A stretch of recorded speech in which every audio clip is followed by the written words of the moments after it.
ആർമിയുടെ ഒരു റീലിട്ട്, പക്ഷെ അത് അശ്വിനിക്കാണ് ഇത്ര പാരയാവൂന്ന് കരുതിയോ?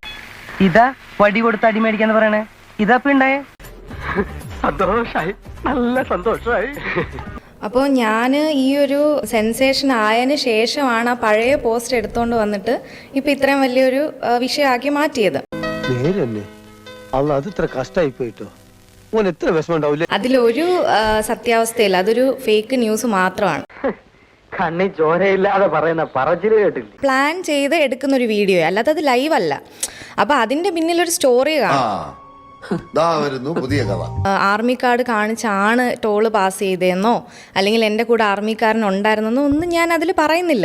ഒന്നും ഇങ്ങോട്ട് പറയണ്ട, പറയണ അങ്ങോട്ട് അനുസരിച്ചാൽ മതി. എന്നോട്ട് വിശ്വാസമില്ലേ? ഇല്ല, ഒട്ടുമില്ല. അത് ജസ്റ്റ് ഒരു, അതിന് താഴെ ഞാൻ it's just A fun reel എന്ന് ഡിസ്ക്ലെയിമർ ഓൾറെഡി കൊടുത്തിട്ടുണ്ടായിരുന്നു. അയ്യോ തമാശ, ചേട്ടന്മാരെ ഭയങ്കര തമാശ. അത് വളച്ചൊടിക്കലാണ്. പക്ഷെ അത് ആർമീനെ ഒരു മാതിരി നാണം കെടുത്തു കണക്കായി പോയി എന്നുള്ളൊരു തോന്നൽ വന്നില്ല.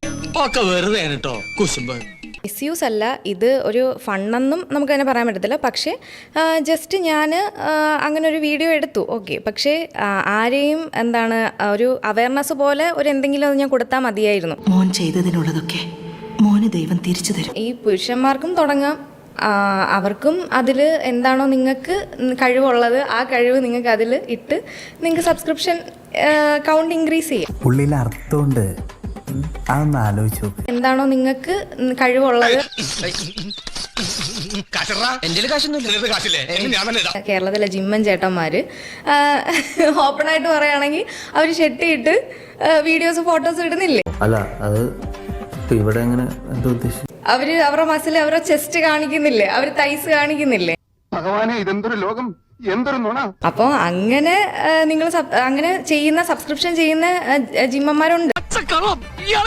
അപ്പൊ അതും ചർച്ച ചെയ്യണം, ഇത് മാത്രമല്ല ചർച്ച ചെയ്യേണ്ടത്, അല്ലേ? കൂടുതൽ വിശദീകരിച്ച് നാറാൻ നിൽക്കണ്ട.